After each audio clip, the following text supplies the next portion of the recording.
Hello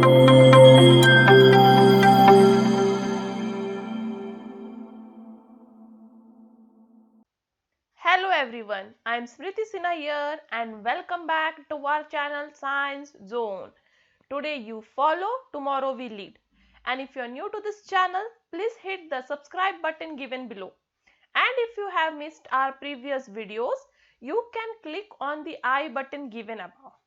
And if you want to join our Telegram group, you can click on the link given in the description. और जो topic आज हम पढ़ने वाले हैं वो है aldehyde, ketones and carboxylic acid. This is topic number 12 from Maharashtra state board syllabus standard 12th. इस टॉपिक्स में से ये सब टॉपिक्स हमें कवर करने हैं, जिनमें से जो पहले के सारे टॉपिक्स हैं ये हमने ऑलरेडी कवर कर दिए हैं वीडियो नंबर पार्ट 1 से लेके पार्ट 5 तक. यदि आपने वो वीडियोस मिस कर दिए हैं तो ऊपर दिए हुए आई बटन पे क्लिक करके आप वो वीडियोस देख सकते हो. और आज हम जो पढ़ेंगे वो है chemical properties of carboxylic acid. तो कार्बोक्सिलिक एसिड के कौन से केमिकल प्रॉपर्टीज हैं, तो चलिए शुरू करते हैं with chemical properties of carboxylic acid. तो कार्बोक्सिलिक एसिड का फंक्शनल ग्रुप क्या है? R C double bond O O H. तो ये है आपका कार्बोक्सिलिक एसिड और हम इसके केमिकल प्रॉपर्टीज जानेंगे. तो सबसे पहले हमें जानना है acidic character of carboxylic acid. तो कार्बोक्सिलिक एसिड्स में कहां से ये एसिडिक कैरेक्टर आता है और वो कितना स्ट्रॉन्ग होता है. तो कार्बोक्सिलिक एसिड में कार्बोक्सिल ग्रुप होता है जिसे हम कहते हैं CO2H. ये कार्बोक्सिल ग्रुप एक्चुअली हमारे कार्बोक्सिलिक एसिड को एसिडिक कैरेक्टर देता है. ये CO2H ग्रुप ही हमारे एसिड को एसिडिक कैरेक्टर देता है. ये कार्बोक्सिलिक ग्रुप में एक OH होता है जो कार्बोनिल ग्रुप को अटैच होता है. ये OH ग्रुप है एक्चुअली जो अपना प्रोटॉन वाटर में डिसॉल्व होते ही रिलीज कर देता है. और ये प्रोटॉन रिलीज होते ही आपका कंपाउंड एसिड कहलाता है, क्योंकि acid means any compound that gives H+. ऐसा कोई भी कंपाउंड जो H+ देता है अपने एक्वस सॉल्यूशन में, हम उसे एसिड कहते हैं. और कार्बोक्सिल ग्रुप अपना H डोनेट कर देता है एक्वस सॉल्यूशन में, जिसके वजह से वो एसिड कहलाता है. ये अपना प्रोटॉन डोनेट करने के बाद बनाता है कार्बोक्सिलेट आयन, और ये कार्बोक्सिलेट आयन कॉन्जुगेट बेस है. और ये कॉन्जुगेट बेस जो कार्बोक्सिलेट आयन है वो हाईली स्टेबल है. तो देखते हैं, ये आपका कार्बोक्सिलिक एसिड है जो अपने एक्वस सॉल्यूशन में आपको दे रहा है H+. ठीक है, तो ये एक्चुअली H+ यहाँ वाटर के साथ कॉम्बाइन होके बनता है H3O+ और कार्बोक्सिलेट आयन. अब ये कार्बोक्सिलेट आयन क्या है एक्चुअली? ये एक्चुअली है आपका कॉन्जुगेट बेस. अब कोई भी एसिड स्ट्रॉन्ग है या वीक या एसिडिक है वो डिपेंड करता है इस कॉन्जुगेट बेस पे. यदि आपका कॉन्जुगेट बेस हाईली स्टेबल है तो वो अपना H+ इजिली रिलीज कर सकता है, जिसकी वजह से वो H+ रिलीज करने के वजह से वो एक एसिड बन जाता है. यदि आपका कॉन्जुगेट बेस वीक है तो वो अपना H+ इजिली रिलीज नहीं करेगा, जिसकी वजह से वो एक एसिडिक कैरेक्टर नहीं दिखा पाएगा. तो कॉन्जुगेट बेस का रोल बहुत इंपॉर्टेंट है. ठीक है, तो कॉन्जुगेट बेस जो आपका कार्बोक्सिलेट आयन है वो स्टेबल क्यों है? क्योंकि वो दो रेजोनेटिंग स्ट्रक्चर दिखाता है, और ये दोनों रेजोनेटिंग स्ट्रक्चर इस कॉन्जुगेट बेस को हाईली स्टेबल बनाते हैं. तो एक्चुअली यहाँ पे उन्होंने टेक्स्ट बुक में गलत दिखाया, डबल बॉन्ड यहाँ दिखाइए, क्योंकि यहाँ पे शिफ्ट हो रहा है नेगेटिव चार्ज, तो डबल बॉन्ड यहाँ आएगा और ये ओपन होके ओ नेगेटिव बनेगा. तो ये दो रेजोनेटिंग स्ट्रक्चर के वजह से कार्बोक्सिलेट आयन स्टेबल है, इसलिए वो अपना H+ इजिली डोनेट कर देता है, जिसके वजह से वो एसिडिक कैरेक्टर दिखाता है. और ये है आपका जो कार्बोक्सिलेट आयन का रेजोनेंस हाइब्रिड. अब ये इलेक्ट्रॉनिक इफेक्ट मतलब इलेक्ट्रॉनिक इफेक्ट का, जैसे plus are effect, minus are effect, plus I effect, minus I effect, ये इफेक्ट्स का कार्बोक्सिलिक एसिड के एसिडिटी पे क्या फर्क पड़ता है।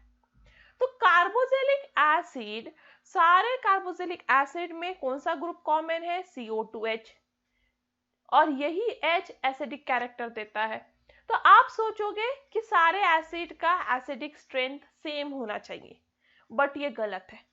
भले ही सब कार्बोक्सिलिक एसिड में यही ग्रुप प्रेजेंट है CO2H, बट उसके साथ प्रेजेंट होता है R, और ये R ग्रुप अब डिसाइड करता है कि आपका एसिड का स्ट्रेंथ कितना है, वो वीक एसिड है, स्ट्रॉन्ग एसिड है या मॉडरेट एसिड है, और वो डिसाइड करेगा फिर पीके वैल्यू।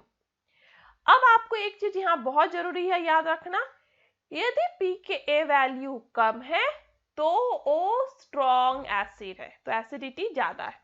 पीके वैल्यू जितना कम रहेगा उतना वो स्ट्रॉन्ग एसिड होगा, पीके वैल्यू जितना ज्यादा रहेगा उतना वो वीक एसिड होगा।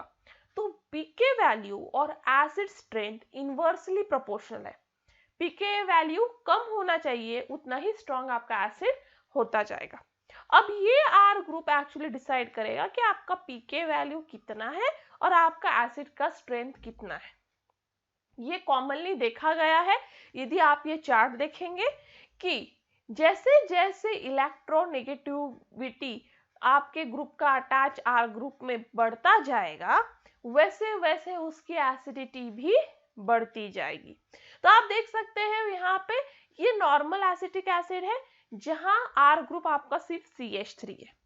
नेक्स्ट है यहाँ पे ये अल्फा आयोडीन वाला एसिड जिसमें एक हाइड्रोजन एसिटिक एसिड का रिप्लेस हो गया है आयोडीन से। और अब पीके वैल्यू देखिए, एसिटिक एसिड का पीके वैल्यू था 4.76, बट आयोडीन रिप्लेस होते ही अब उसका मतलब हाइड्रोजन रिप्लेस होकर आयोडीन बनते ही उसका वैल्यू हो गया है 3.18। पीके वैल्यू क्या हो गया है, कम, इसलिए एसिडिटी तो बढ़ गई। तो ज्यादा एसिडिक कौन है, ये आयोडीन वाला, ठीक है। तो जैसे ही मैंने एक इलेक्ट्रोनेगेटिव ग्रुप अटैच कर दिया वैसे ही मेरी एसिडिटी क्या हो रही है, बढ़ रही है। नेक्स्ट, आयोडीन को रिप्लेस कर दिया मैंने ब्रोमीन से। अब ब्रोमीन आयोडीन से ज्यादा इलेक्ट्रोनेगेटिव है, तो आप देख सकते हो उसकी पीके वैल्यू वापस कम हो गई, दैट इज 2.90, मतलब एसिडिटी और भी ज्यादा बढ़ गया।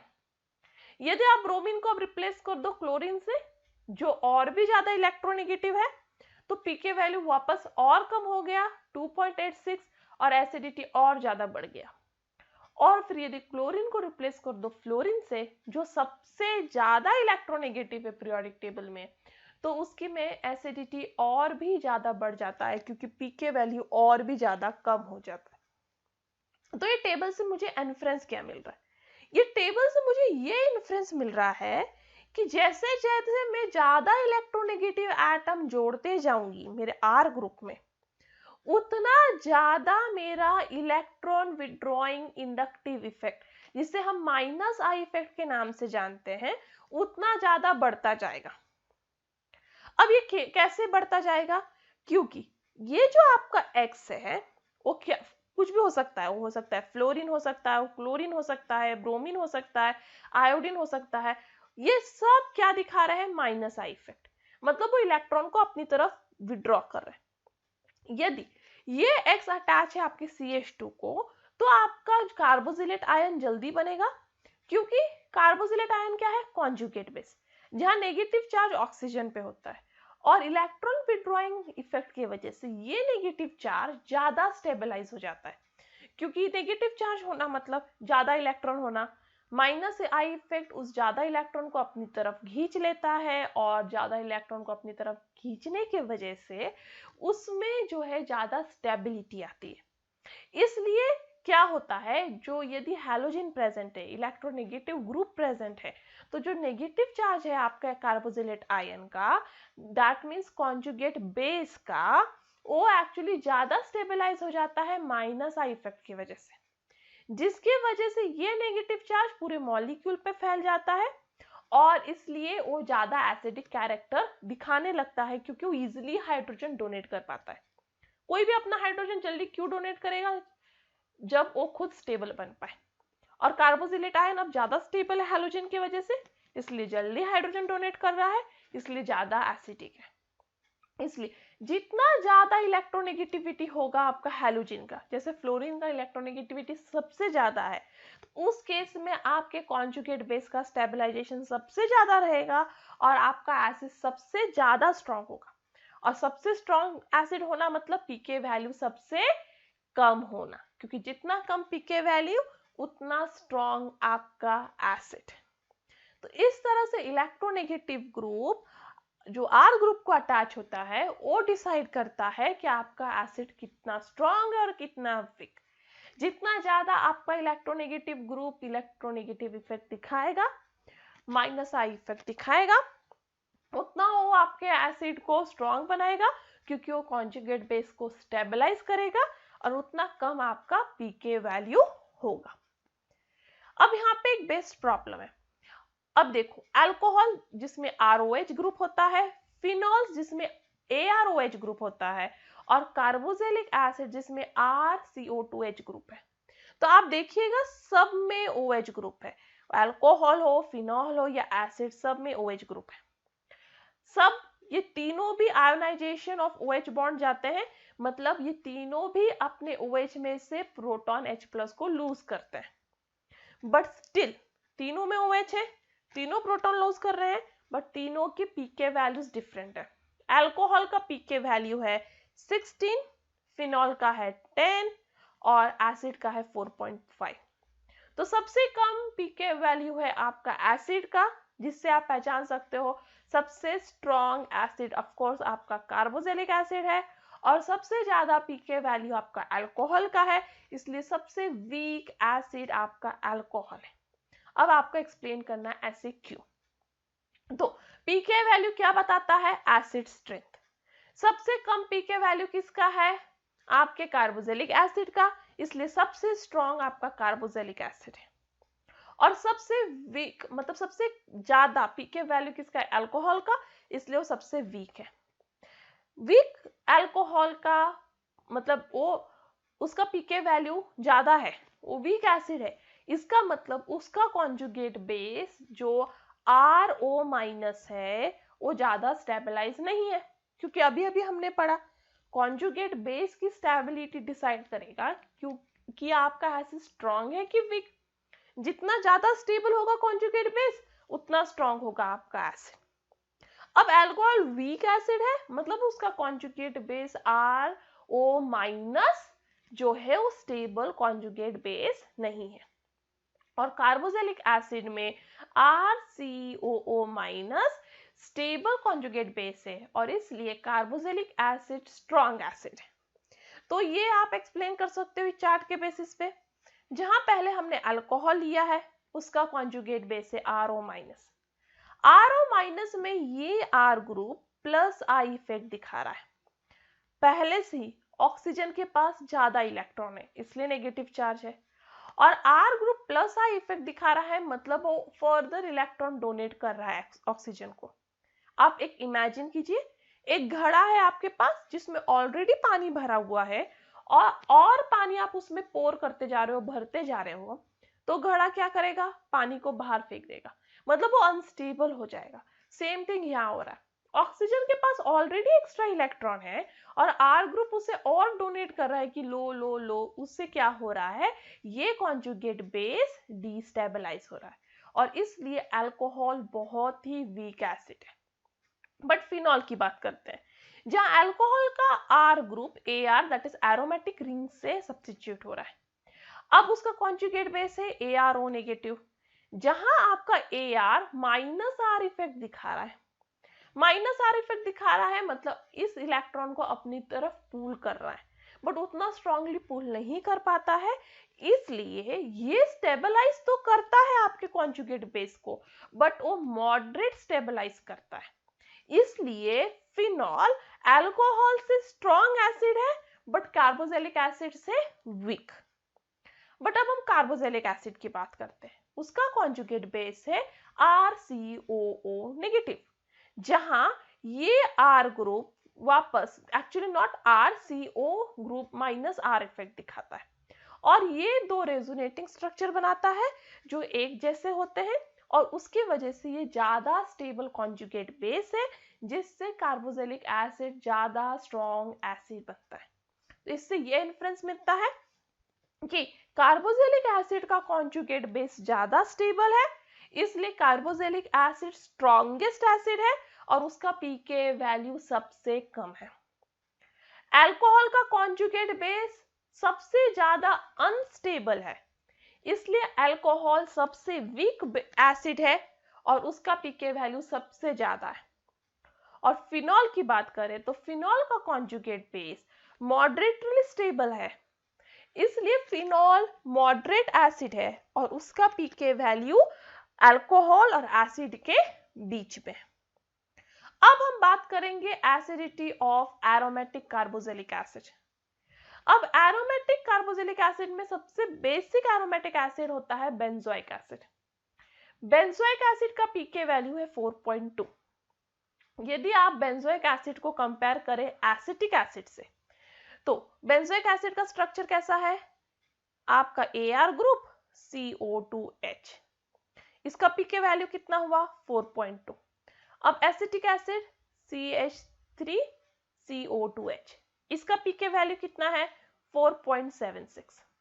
ज्यादा कम पीके वैल्यू किसका है? बेंजोइक एसिड का, इसलिए दोनों में से स्ट्रॉन्ग एसिड कौन हुआ? Benzoic acid. अब ऐसा क्यों हो रहा है? क्योंकि बेंजोइक एसिड में है sp2 हाइब्रिडाइज कार्बन, और ये sp2 हाइब्रिडाइज कार्बन डायरेक्ट आपका कार्बोनिल ग्रुप को अटैच है, जो -R इफेक्ट दिखाता है, और -R इफेक्ट दिखाने के वजह से उसका कॉन्जुगेट बेस ज्यादा स्टेबल होगा as compared to acetic acid, क्योंकि एसिटिक एसिड में आपका R ग्रुप +I इफेक्ट दिखा रहा है और यहाँ पे आपका R ग्रुप -I इफेक्ट दिखा रहा है, और इसलिए यहाँ पे इलेक्ट्रॉन विड्रॉइंग है, यहाँ इलेक्ट्रॉन डोनेटिंग, इसलिए आपका बेंजोइक एसिड जो है उसका कॉन्जुगेट बेस ज्यादा स्टेबल है, और इसलिए आपके जो एरोमेटिक एसिड है वो ज्यादा स्ट्रॉन्ग एसिड होता है as compared to aliphatic acid, और उसके पीके वैल्यू कम होते हैं। अब यदि हमें समझना है कि इलेक्ट्रोनेगेटिव ग्रुप कितना ज्यादा अफेक्ट करता है एसिडिटी पे, तो हम समझेंगे कि एसिटिक एसिड के ही हाइड्रोजन्स को यदि आप पहले एक हाइड्रोजन को रिप्लेस करें, फिर 2 और फिर 3, उससे क्या एसिडिटी पे स्ट्रेन फर्क पड़ता है। तो यहाँ देखते हैं, पहले हमने एसिटिक एसिड के एक ही हाइड्रोजन को क्लोरीन से रिप्लेस किया है, that is monochloro acetic acid. Monochloro acetic acid में एक ही क्लोरीन है, उसका एसिडिटी है 2.86। फिर हमने 2 हाइड्रोजन रिप्लेस किया डाइक्लोरो एसिटिक एसिड, जहां उसमें 2 क्लोरीन एटम है और उसका पीके वैल्यू है 1.26। फिर हमने तीनों हाइड्रोजन को रिप्लेस कर दिया, अब हो गया ट्राइक्लोरो एसिटिक एसिड, जिसमें तीनों हाइड्रोजन की जगह 3 क्लोरीन है और पीके वैल्यू 0.6। तो आप देख सकते हो जैसे जैसे नंबर ऑफ इलेक्ट्रोनेगेटिव एटम बढ़ता जा रहा है, वैसे वैसे आपका पीके वैल्यू घटता जा रहा है और एसिडिटी बढ़ता जा रहा है। तो आपको याद रखना होगा, जैसे जैसे नंबर ऑफ इलेक्ट्रोनेगेटिव ग्रुप बढ़ता जाएगा, पीके वैल्यू कम होगा और एसिड स्ट्रेंथ बढ़ेगा, क्योंकि वहां पे -I इफेक्ट जो है वो बढ़ता जाएगा, क्योंकि यहाँ पे एक ही एटम -I इफेक्ट दिखा रहा है, यहाँ 2 एटम -I इफेक्ट दिखा रहा है, और यहाँ पे 3 एटम -I इफेक्ट दिखा रहा है, जिसके वजह से ये ट्राइक्लोरो एसिटिक एसिड का कॉन्जुगेट बेस सबसे ज्यादा स्टेबल है और वो सबसे ज्यादा स्ट्रॉन्ग एसिड है। यही सेम थिंग आपके एरोमेटिक एसिड में भी अप्लाइड है। यदि आपके एरोमेटिक एसिड में Cl, Cn, NO2 मतलब कोई भी ऐसा ग्रुप जो -I इफेक्ट दिखाए, वो यदि अटैच हो, तो आपका बेंजोइक एसिड का एसिडिटी बढ़ता जाता है। बट उसके बजाय इलेक्ट्रॉन डोनेटिंग ग्रुप जैसे कि CH3OH, OCH3NH2 अटैच हो, जो +I इफेक्ट दिखाते हैं, तो उसका एसिडिटी घटता जाता है। तो हम कंपेयर कर सकते हैं बेंजोइक एसिड जिसका एसिडिटी है 4.2 अब उसी में हमने इलेक्ट्रॉन विड्रॉइंग ग्रुप अटैच कर दिया, जैसे कि नाइट्रो, इसकी जगह आप CN अटैच कर सकते हो, Cl अटैच कर सकते हो, CHO अटैच कर सकते हो, कुछ भी अटैच करो जो इलेक्ट्रॉन विड्रॉइंग हो, जो -I इफेक्ट दिखाए, तो उसका पीके वैल्यू बेंजोइक एसिड के पीके वैल्यू से कम हो जाएगा और उसका एसिडिटी बढ़ जाएगा। बट ये नाइट्रो की जगह आप कोई इलेक्ट्रॉन डोनेटिंग ग्रुप अटैच करते हैं तो आप देख सकते हो कि पीके वैल्यू अब बेंजोइक एसिड से भी ज्यादा है और उसका एसिडिटी घट गया है, क्योंकि यहाँ पे +I इफेक्ट दिखने लगा है। और +I इफेक्ट आपके कॉन्जुगेट बेस को अनस्टेबल बनाता है, जिसकी वजह से एसिडिटी जो है वो घट जाता है। और इलेक्ट्रॉन विड्रॉइंग ग्रुप रहे तो -I इफेक्ट दिखाएगा, वो आपके कॉन्जुगेट बेस को ज्यादा स्टेबल बनाएगा और वहां एसिडिटी बढ़ जाएगा। तो जनरली एग्जाम में ये कंपेयर करने को दिया जाता है। याद रखें, जहां इलेक्ट्रॉन विड्रॉइंग ग्रुप प्रेजेंट है वो ज्यादा एसिडिक है, फिर नॉर्मल वाला, और जहां इलेक्ट्रॉन डोनेटिंग ग्रुप प्रेजेंट है वो सबसे कम एसिडिक है। नेक्स्ट है laboratory test for carboxylic group. आप कार्बोजेलिक ग्रुप आपके कंपाउंड में CO2H ग्रुप प्रेजेंट है कि नहीं, वो लैब में आप कैसे पता लगा सकते हैं। तो पहला है litmus test. Litmus test valid है सिर्फ वैसे कंपाउंड्स के लिए जो वाटर में सॉल्यूबल होते हैं। तो सपोज आपके पास एक अननोन कंपाउंड है, आपने उसको पानी में डिसॉल्व करके एक्वा सोल्यूशन बना लिया। अब उस सोल्यूशन को आप 2 लिटमस पेपर पे रखोगे, एक ब्लू लिटमस पे, एक रेड पे। यदि आपका ब्लू लिटमस रेड टर्न हो जाए, मतलब आपका गिवन कंपाउंड एसिड है और उसमें CO2H ग्रुप प्रेजेंट है। नेक्स्ट है sodium bicarbonate test. Sodium bicarbonate test means NaHCO3 test. अब क्या होता है, आपको CO2H ग्रुप जो है वो वाला कंपाउंड लेना है। सपोज मैंने एक अननोन कंपाउंड दिया, उसमें CO2H है कि नहीं पता लगाओ, तो उस टेस्ट में आप क्या कीजिएगा, सोडियम बाइकार्बोनेट डाल दीजिएगा। सोडियम बाइकार्बोनेट डालते ही यदि ब्रिक इफरवेसेंस, मतलब ऐसे बहुत धुएंधार ऐसा बबलिंग करते हुए कुछ ऊपर आए, जिसे हम झाग कहते हैं, वो शुरू हो जाए, मतलब CO2 गैस इवॉल्व हो रहा है, यदि ऐसा शुरू हो जाए मतलब आपके गिवन कंपाउंड में CO2H ग्रुप है। तो ये हुआ आपका एसिडिक ग्रुप, जिसमें मैंने अभी NaHCO3 डाल दिया। डालते ही ब्रिक एफरवेसेंस, मतलब CO2 गैस रिलीज हो रहा है, तो फिर मतलब एसिड प्रेजेंट है और वो क्या बन जाता है, RCO2Na। और ये जो होता है ये है सोडियम सॉल्ट, जो एक्चुअली वाटर में सॉल्यूबल होता है। तो स्टार्टिंग मटेरियल वाटर में इनसॉल्यूबल था, मैंने उसमें सोडियम बाइकार्बोनेट डाला, वो एक सॉल्ट बन गया, अब वो वाटर में सॉल्यूबल हो गया। वाटर में सॉल्यूबल होते ही यदि मुझे मेरा एसिड वापस चाहिए तो उसमें आप कॉन्सेंट्रेटेड HCl ड्रॉप वाइज डालिए, जिससे क्या होता है, अभी आपका सॉल्ट वापस एसिड में कन्वर्ट हो जाएगा और NaCl बन जाएगा। तो इस तरह से एसिड का प्रेजेंस हम लैब में पता लगा सकते हैं। तो हमें क्या करना है, वाटर सॉल्यूबल एसिड है तो कोई प्रॉब्लम नहीं है, हम तो लिटमस पेपर से पता लगा लेंगे। बट वाटर इनसॉल्यूबल एसिड है तो लिटमस पेपर टेस्ट तो काम नहीं करेगा। तो उस केस में आपको उसमें NaCO3 डालना है, जिससे आपका वो RCO2Na में कन्वर्ट हो जाएगा। ब्रिक इफरवेसेंस ये प्रूफ करता है कि ये हो रहा है रिएक्शन और आपका एसिड प्रेजेंट है। यदि ब्रिक एफरवेसेंस ना आए, CO2 गैस ना रिलीज हो, मतलब वहां पे एसिड प्रेजेंट नहीं था। एक बार आपको ये सॉल्ट मिल जाए, आपको आपका एसिड वापस चाहिए, तो बस उसमें HCl डालिए, आपका एसिड वापस प्रेसिपिटेट हो जाएगा। नेक्स्ट है ईस्टर टेस्ट। अब ईस्टर टेस्ट में क्या करना है, आपका जो भी गिवन अननोन कंपाउंड है CO2H ग्रुप वाला, उसमें आपको 1 ड्रॉप कॉन्सेंट्रेटेड सल्फ्यूरिक एसिड डालना है और उसके साथ साथ आपको 1 ml इथेनॉल डालना है। मतलब आपको एक बीकर लेना है, उसमें आपको आपका गिवन कंपाउंड CO2H लेना है, उसमें इथेनॉल लेना है और 1 ड्रॉप H2SO4 डालना है। उसके बाद इस मिक्सचर को आपको हीट करना है 5 मिनट के लिए हॉट वाटर बाथ पे। वाटर बाथ क्यों चाहिए, क्योंकि आपने इथेनॉल लिया है, इथेनॉल बहुत ही वोलाटाइल है, यदि आप वाटर बाथ ना ले और डायरेक्ट गैस पे हीट करेंगे तो वहां आग लग सकता है। इसलिए आपको क्या वहां वाटर बाथ पे से हीट करना है। 5 मिनट बाद जब वो हीट हो जाए, बस उस सोल्यूशन को आपको पानी में पोर कर देना है। पोर करते ही यदि आपको बहुत ही अच्छा मीठा सा फ्रूटी स्मेल या फ्रूट जैसा स्मेल आए, मतलब समझ जाइए कि आपके गिवन कंपाउंड में एसिड प्रेजेंट था। ये फ्रूटी स्मेल एक्चुअली होता है ईस्टर का, क्योंकि एसिड अल्कोहल के साथ in the presence of acid react होके ईस्टर बनाता है। यदि ईस्टर बन रहा है तो फ्रूटी स्मेल आएगा, और ये फ्रूटी स्मेल कंफर्म करेगा कि आपका स्टार्टिंग मटेरियल एसिड था।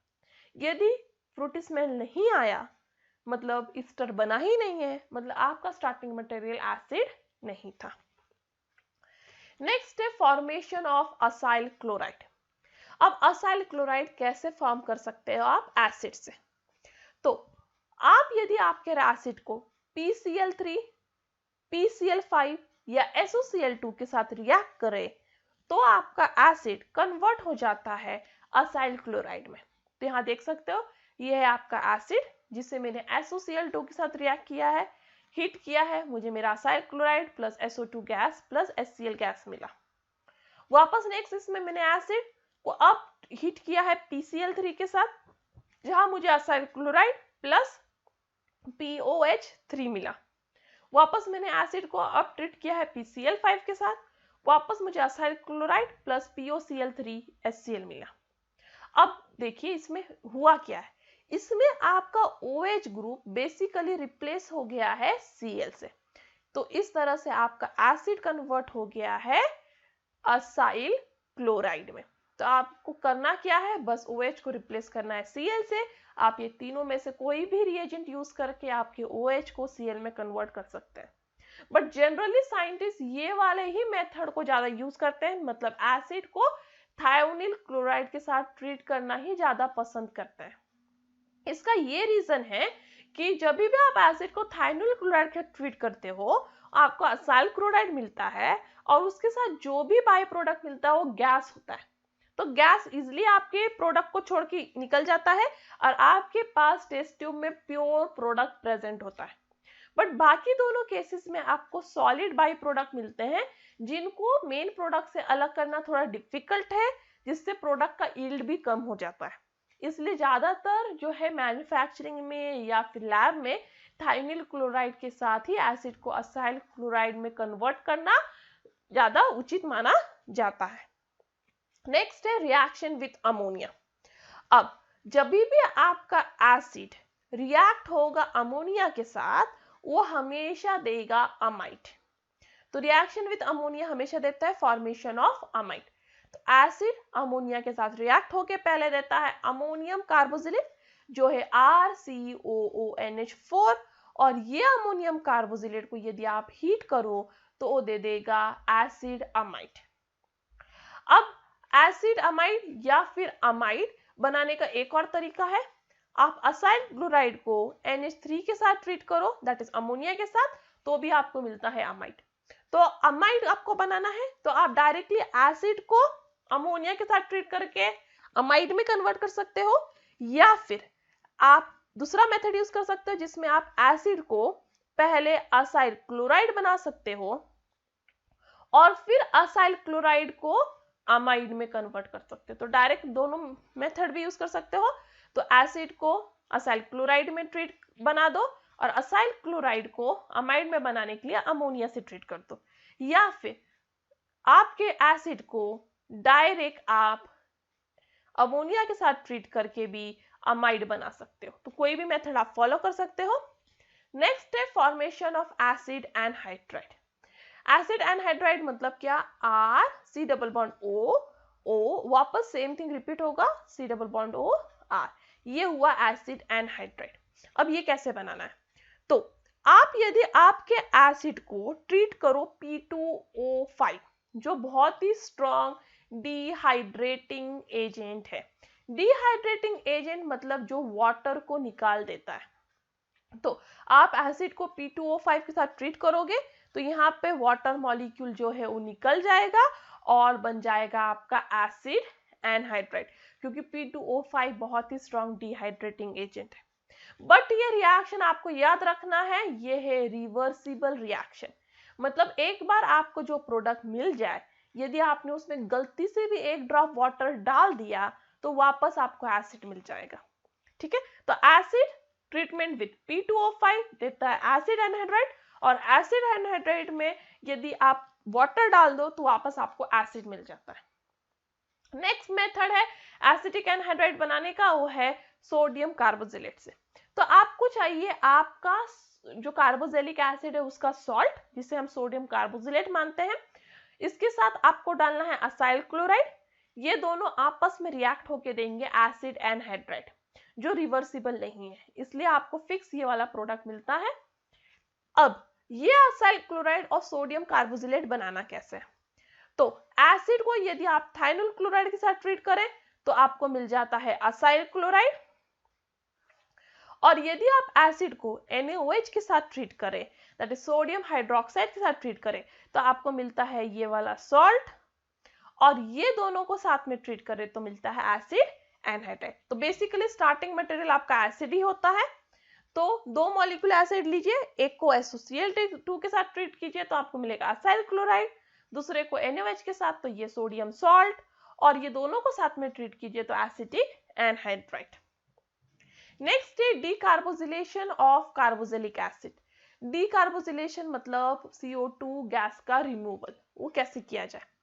तो यदि आप सोडियम सॉल्ट ऑफ एसिड, जो कैसे बना था एक्चुअली आपको याद दिला दूं, एसिड को मैंने ट्रीट किया था NaOH के साथ और फिर मुझे मिला था सोडियम सॉल्ट ऑफ एसिड। ये सोडियम सॉल्ट ऑफ एसिड को यदि मैं सोडा लाइम के साथ ट्रीट करूं in the presence of NaOH तो मुझे मिलता है अल्केन। ठीक है, और ये अल्कन में एक कार्बन लेस होता है। तो स्टार्टिंग में कितने थे मेरे पास, 2 कार्बन सपोज, तो अब यहाँ पे कितना है, एक ही कार्बन। तो जो भी मुझे प्रोडक्ट मिलेगा यहाँ पे अल्केन, उसमें एक कार्बन लेस होगा स्टार्टिंग वाले आपके सोडियम सॉल्ट के इस एसिड से। ठीक है, तो वैसे एक एग्जांपल यहाँ सोडियम एसिटेट लिया है मैंने, ये एसिटिक एसिड का सोडियम सॉल्ट है। तो आपने एसिटिक एसिड लिया, उसे ट्रीट किया NaOH के साथ और आपको मिला सोडियम एसिटेट।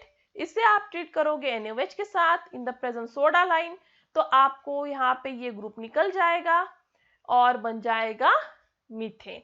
यहाँ पे भी आपको देखिए 2 कार्बन था, यहाँ एक, मतलब आपको जो भी हाइड्रोकार्बन मिलेगा उसमें एक कार्बन नॉर्मल से कम होगा। नेक्स्ट है रिडक्शन ऑफ कार्बोजेलिक एसिड। आप कार्बोजेलिक एसिड को कैसे रिड्यूस कर सकते हैं, तो आपको याद रखना होगा कार्बोजेलिक एसिड हमेशा रिड्यूस होके आपको देता है प्राइमरी अल्कोहल। तो कार्बोजेलिक एसिड कौन सा अल्कोहल देगा रिडक्शन के बाद, प्राइमरी अल्कोहल।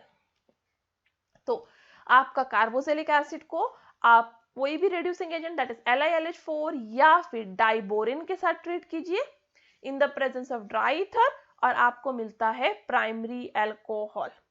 आपको एक बात याद रखना होगा कि आप आपके एसिड को NaBH4 के साथ रिड्यूस नहीं कर सकते। NaBH4 आपके एसिड पे काम नहीं करता, आपको LiLH4 या फिर B2H6 के साथ ही, दैट इसका नाम है डाइबोरिन, इसके साथ ही रिड्यूस करना होगा जो आपको देगा primary alcohol. And that's all for today. Thank you. If you have any doubt, any comment, any suggestion, you are free to do that on askyourdoubt04@gmail.com. Like my video, give me a thumbs up, share this video to more and more of your friends, and before departing, seek respect, not attention. It lasts longer. That's all for today. Thank you. Stay tuned.